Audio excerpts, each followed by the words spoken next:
Everyone, I am Priyanshi. Welcome to my YouTube channel.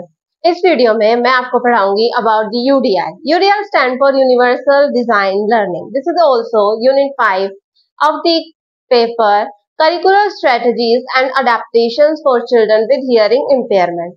तो हमें UDL के बारे में पढ़ना है। यूडीएल होता है यूनिवर्सल डिजाइन लर्निंग। हम इस वीडियो में देखेंगे यूडीएल का मीनिंग क्या है, यानी what is UDL and why do we use UDL. हम यूडीएल को यूज क्यों करते हैं, इसके बेनिफिट्स, इसके एडवांटेजेस क्या क्या हैं, इसके प्रिंसिपल्स क्या क्या हैं, और हम देखेंगे कि कैसे हम यूडीएल को प्लान करते हैं, कैसे क्लासरूम का एग्जांपल हम ले सकते हैं।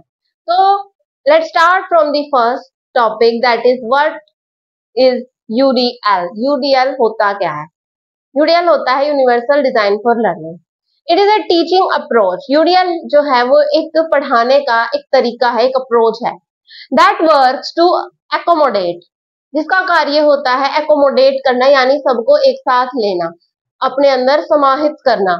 The needs and abilities of all learners, जितने भी लर्नर्स हैं, यानी ऑल लर्नर। वो लर्नर प्रिंट लर्नर भी हो सकता है, विजुअल लर्नर भी हो सकता है, ऑडियो लर्नर भी हो सकता है, और लर्नर डिसेबल्ड बच्चा भी हो सकता है, मेंटल रिटार्डेड भी हो सकता है। तो सबकी नीड्स और इंटरेस्ट को ध्यान में रखना, उनकी एबिलिटीज और नीड्स को ध्यान में रखना, उन सबको एकोमोडेट करना पढ़ाते वक्त। And eliminates hurdles in learning process, और लर्निंग प्रोसेस के अंदर जब हम बच्चे को कुछ सिखा रहे हैं तो उसके अंदर जो हर्डल्स आते हैं, जो रुकावटें आती हैं, उनको हटाना, वो होता है यूनिवर्सल डिजाइन फॉर लर्निंग। इसका मतलब ये है कि हम सभी बच्चों को ध्यान में रखते हुए अपने करिकुलम को प्लान करेंगे, और जो भी उनको कोई प्रॉब्लम ऐसी है जिसकी वजह से कोई बैरियर आ रहा है, कोई हर्डल आ रहा है उनके लर्निंग प्रोसेस के अंदर, तो हम उसको हटाएंगे। वो होता है यूनिवर्सल डिजाइन फॉर लर्निंग। अब बारी आती है कि हम यूडीएल को यूज क्यों करते हैं। Why do we use UDL, universal design for learning को हम किस लिए यूज करते हैं? To provide equal opportunities to all the learners. हम बच्चे को, हर एक बच्चे को इक्वल अपॉर्चुनिटीज मिले, समान अपॉर्चुनिटी मिले अपने आप को एक्सप्रेस करने की, पढ़ने की, अपनी क्षमता को दिखाने की। तो सबको इक्वल अपॉर्चुनिटीज मिले, इसलिए हम यूडीएल का यूज करते हैं। नेक्स्ट है because of the individual differences. दो बच्चे सेम नहीं हो सकते। Each and every person in this world is unique. हर एक जो इंसान है, हर एक बच्चा जो है वो अलग होता है। किसी की फिजिकल में डिफरेंस होगा, कोई प्रॉपर ठीक होगा, किसी की लैंग्वेज अच्छे से डेवलप हुई होगी, किसी की लैंग्वेज नहीं हुई होगी डेवलप, किसी बच्चे की इकोनॉमिक बैकग्राउंड अलग होगा, किसी का भाई कल्चरल बैकग्राउंड बच्चों में अलग हो सकता है। तो इस तरीके से बच्चों के अंदर इंडिविजुअल डिफरेंसेस होते हैं। तो इसलिए उनको मीट करने के लिए, उनको समझ के करिकुलम को डेवलप करने के लिए जो है हम यूडीएल का यूज करते हैं, क्योंकि यूडीएल चाहता है कि हम हर एक बच्चे के नीड्स और इंटरेस्ट को ध्यान में रख के अपने करिकुलम को डिजाइन करें और लर्निंग प्रोसेस को हम करें, removing all the barriers. Need of all the learners. UDL जो है वो हर एक बच्चे की नीड्स और इंटरेस्ट को ध्यान में रखता है। एक क्लास के अंदर जैसे कोई बच्चा हियरिंग इंपेयर्ड है, और मान लेते हैं 4 बच्चे हियरिंग इंपेयर्ड हैं और बच्चे नॉर्मल सुन सकते हैं, 2 बच्चे विजुअली इंपेयर्ड हैं, जस्ट फॉर एन एग्जांपल। तो हम क्या करेंगे, जब हम अपने करिकुलम को प्लान करेंगे, जब टीचर प्लानिंग करेगी तो उन हियरिंग इंपेयर्ड बच्चों का भी ध्यान रखेगी, जो सुन सकते हैं उनका भी ध्यान रखेगी, और जो बच्चे विजुअली इंपेयर्ड है उनका भी ध्यान रखेगी। जब वो अपना प्लानिंग करेगी, जब वो अपने कंसेप्ट को प्रेजेंट करेगी, तो वो ऑडियो विजुअल एड्स दोनों का प्रयोग करेगी। ऑडियो उनके लिए जिनको सुनाई दे रहा है, और जिनको नहीं दिखाई दे रहा उनको भी ऑडियो से मदद मिलेगी, विजुअली इंपेयर्ड बच्चों को, और जिन्हें सुनाई नहीं दे रहा है उनको विजुअल एड से मदद मिलेगी। तो इस तरीके से जो है हर एक बच्चे की नीड्स के साथ, मतलब नीड्स को पूरी करना जो है यूडीएल का कर्तव्य भी है और यूडीएल का एक बेनिफिट भी है, और इसीलिए ही हम यूडीएल को यूज भी करते हैं अपने करिकुलम के अंदर। अब आ रही आती है what are the benefits of UDL. UDL के बेनिफिट्स क्या क्या है? पहला बेनिफिट आता है इट रिमूव द बैरियर। जो बैरियर्स हैं, एनवायरनमेंट के अंदर अलग अलग बैरियर हो सकते हैं, जो बैरियर आते हैं, जो एक बच्चे को लर्निंग प्रोसेस के अंदर आ रहे हैं, वो बैरियर्स, उनको हटाना जो है एक बेनिफिट है, बहुत बड़ा बेनिफिट है यूनिवर्सल डिजाइन फॉर लर्निंग का। जैसे कि कोई बच्चा फिजिकली डिसेबल्ड है, वो चल नहीं सकता या फिर स्टेयर्स नहीं चढ़ सकता, तो हम ऐसी कोशिश करेंगे कि स्कूल तक पहुंचने में वहां पे रैंप्स लगवाएं, हम उसके लिए लिफ्ट्स का यूज करें, तो वो बैरियर्स को रिमूव करता है। ऐसे ही जो बच्चा हियरिंग इम्पेयर्ड है, हम उसके लिए विजुअल एड्स भी प्रोवाइड करेंगे, ताकि उसे जो है सिर्फ सुनने से उसके समझ में नहीं आएगा, क्योंकि वो बच्चा हियरिंग इम्पेयर्ड है। तो इसलिए हम जो है उसके बैरियर्स को रिमूव करते हैं यूडीएल की हेल्प से। ये इसका एक बेनिफिट है। सेकंड आता है एनहेंस्ड करिकुलम। यूडीएल के अंदर एक एनहेंस्ड करिकुलम होता है। करिकुलम के अंदर हर एक बच्चे की नीड्स को ध्यान में रखा जाता है। हर एक के चीजों को ध्यान में रखते हुए हम अपने करिकुलम को डिजाइन करते हैं। नेक्स्ट आता है चैलेंजिंग एंड अचीवेबल गोल्स। जो इस यूडीएल के गोल्स होते हैं, जो उद्देश्य होते हैं, ऑब्जेक्टिव्स होते हैं, वो चैलेंजिंग भी होते हैं और अचीवेबल भी होते हैं। चैलेंजिंग हर एक बच्चे के लिए होने चाहिए। वो ये ना लगे कि एक बच्चे के लिए तो बहुत ज्यादा चैलेंजिंग हो और एक के लिए नहीं हो, क्योंकि जो यूडीएल है वो हर एक बच्चे से हाई एक्सपेक्टेशंस रखता है। हर एक बच्चे से एक्सपेक्ट करता है कि वो हाँ कुछ अचीव कर सकता है अपनी लाइफ में, इन गोल्स को अचीव कर सकता है। और गोल्स अचीवेबल भी होने चाहिए। ऐसे भी नहीं होने चाहिए कि हम बहुत ज्यादा हाई अचीवेबल गोल्स रख दे, मतलब कि ऐसे गोल्स रख दे जो बच्चा अचीव ही नहीं कर पाए। तो इस तरीके से नहीं होता है। ये जो यूडीएल का एक बेनिफिट है कि वो चैलेंजिंग और अचीवेबल गोल्स रखते हैं। नेक्स्ट बेनिफिट है इसका empower both teachers and students. Teachers और स्टूडेंट्स दोनों को इससे स्ट्रेंथ मिलती है, दोनों को इससे स्ट्रेंथ मिलती है। कैसे? टीचर जब बच्चे को पढ़ाएगी या बच्चों को पढ़ाएगी एक यूनिवर्सल डिजाइन लर्निंग क्लासरूम के अकॉर्डिंग, डाइवर्सिटी होगी क्लास के अंदर, तो टीचर को सीखने को मिलेगा। टीचर को पता चलेगा कि हमें कैसे वो भी इंटरेक्ट करेगी बच्चों से, ऐसे स्टूडेंट भी एक दूसरे से इंटरेक्ट करेंगे, तो दोनों की स्ट्रेंथ डेवलप होगी। तो ये दोनों को एम्पावर करता है, which is also an advantage of the UDL. Next है इक्वल अपॉर्चुनिटीज। जो यूडीएल है वो सबको समान अपॉर्चुनिटी देता है, सभी बच्चों को, सभी लर्नर्स को इक्वल अपॉर्चुनिटीज देता है कि वो सीख सके, अपने आप को एक्सप्रेस कर सके। तो सबको समान अपॉर्चुनिटीज मिलती हैं, ये भी इसका एक बेनिफिट है। नेक्स्ट आता है it meets the individual differences. कोई भी बच्चा सेम नहीं हो सकता, दो बच्चे सेम नहीं हो सकते। Even twins are also different. उनके भी थिंकिंग प्रोसेस में अलग हो सकते हैं, उनका दिखना भी अलग हो सकता है। जो आइडेंटिकल ट्विन्स होते हैं उनके अंदर सिर्फ 90% उनकी हेरेडिटी सेम होती है और 10% वो भी अलग होते हैं। मतलब कोई भी ऐसे के ऐसा बिल्कुल इक्वल, बिल्कुल सेम नहीं हो सकते। तो एक यूडीएल का ये बेनिफिट है कि वो मीट करता है हर एक के इंडिविजुअल डिफरेंसेस को।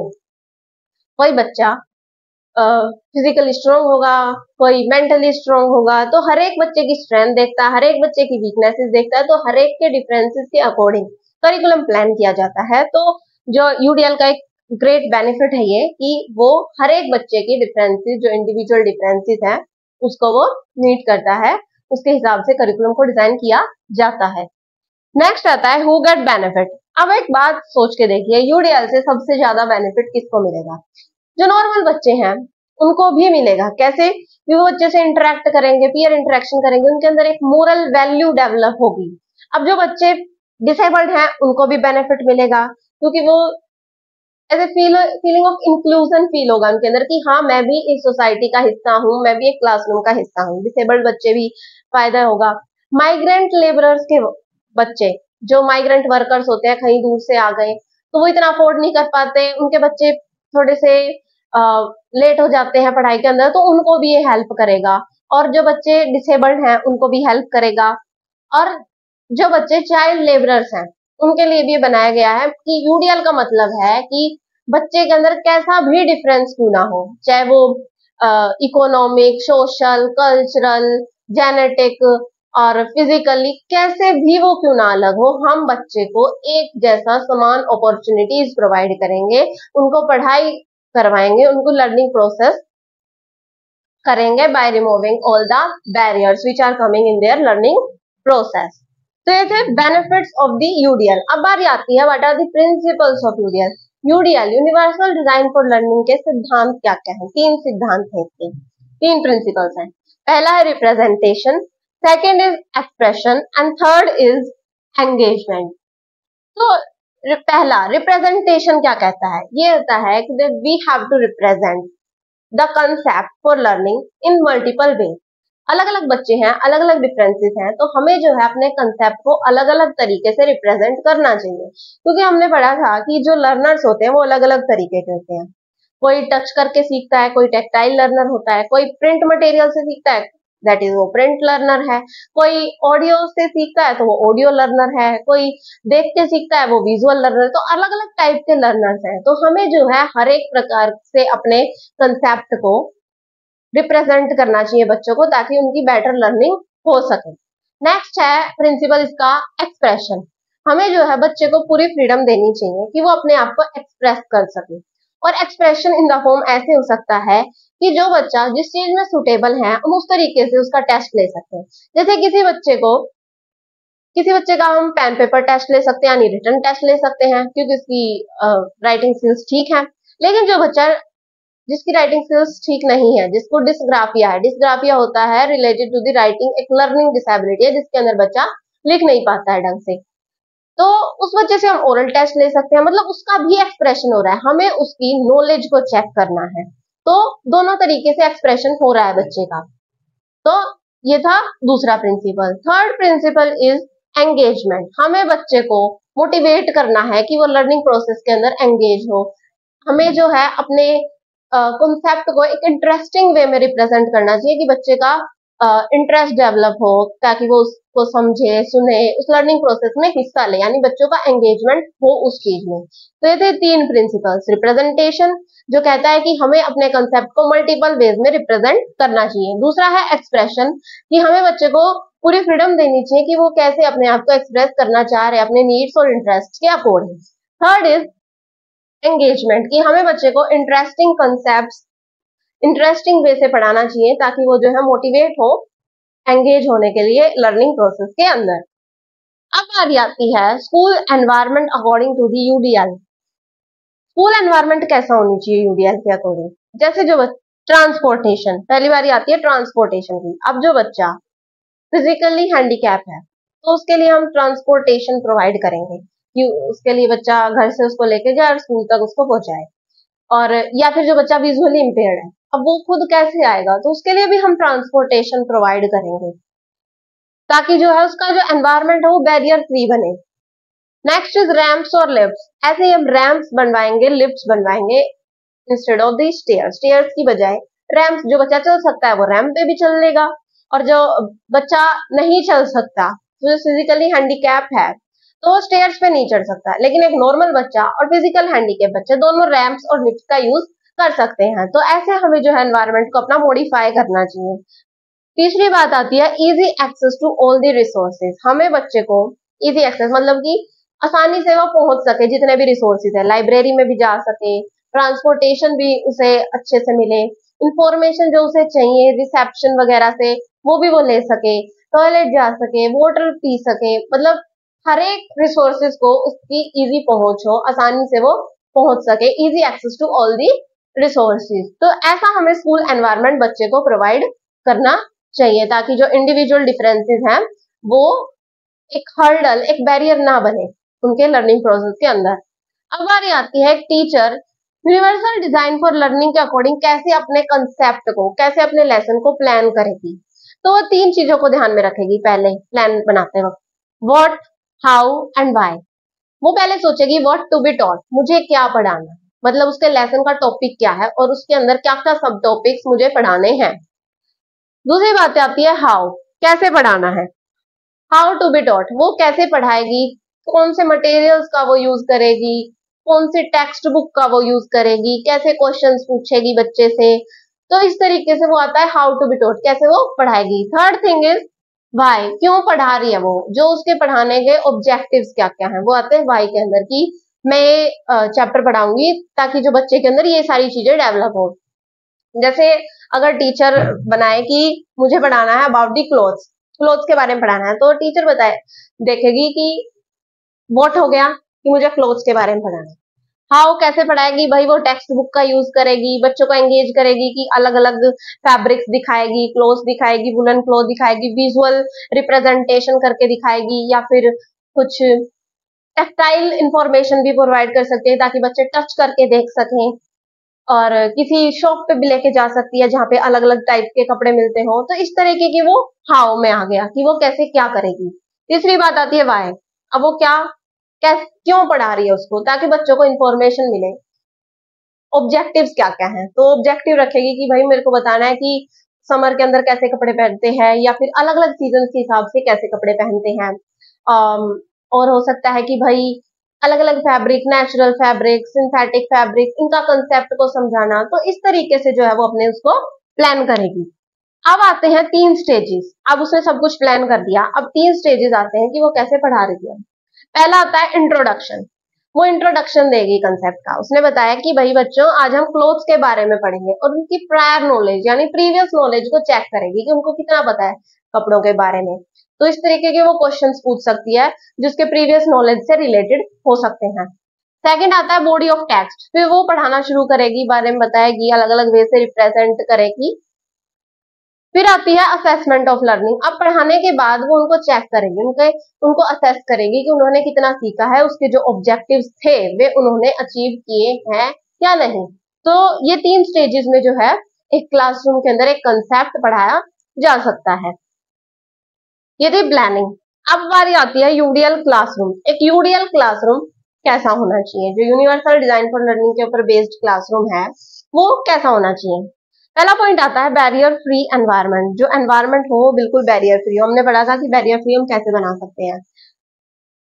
नेक्स्ट आता है flexible curriculum and assessment. Curriculum जो हो फ्लेक्सिबल है, हम जो है नीड्स और इंटरेस्ट के हिसाब से उस करिकुलम को चेंज कर सकते हैं। ऐसे ही असेसमेंट भी फ्लेक्सिबल होना चाहिए। जिस बच्चे को भाई ओरल टेस्ट देने में आसानी हो तो हम उससे ओरल टेस्ट ले सकते हैं, जिस बच्चे को रिटर्न टेस्ट देने में आसानी हो तो हम उससे रिटर्न टेस्ट दे सकते हैं। तो फ्लेक्सिबिलिटी होनी चाहिए, रिजिडिटी बिल्कुल भी नहीं होनी चाहिए।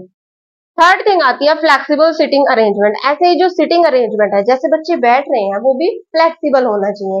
बच्चे अपने अकॉर्डिंग बैठ सकते हैं, अपने अकॉर्डिंग काम कर सकते हैं, तब उन्हें एक फ्रीडम का अनुभव हो।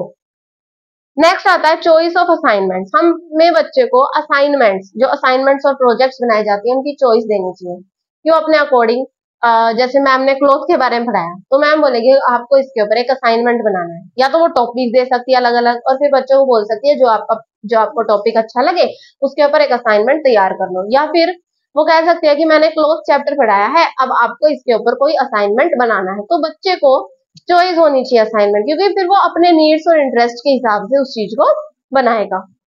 थर्ड लास्ट आता है वैरायटी ऑफ मटेरियल्स। अलग अलग तरीके के मटेरियल्स यूज किए जाएंगे टीचिंग प्रोसेस के अंदर, और एक्सप्रेशन के अंदर भी, रिप्रेजेंटेशन के अंदर भी, और एंगेजमेंट के अंदर भी। यानी ये तीनों प्रिंसिपल्स फुलफिल होने चाहिए एक यूडीएल क्लासरूम में। मेन तो यही होता है कि रिप्रेजेंटेशन अलग अलग तरीके से यानी वेरियस टाइप्स ऑफ रिप्रेजेंटेशन हो, एक्सप्रेशन यानी फ्लेक्सिबल असेसमेंट हो, फ्लेक्सिबल करिकुलम हो।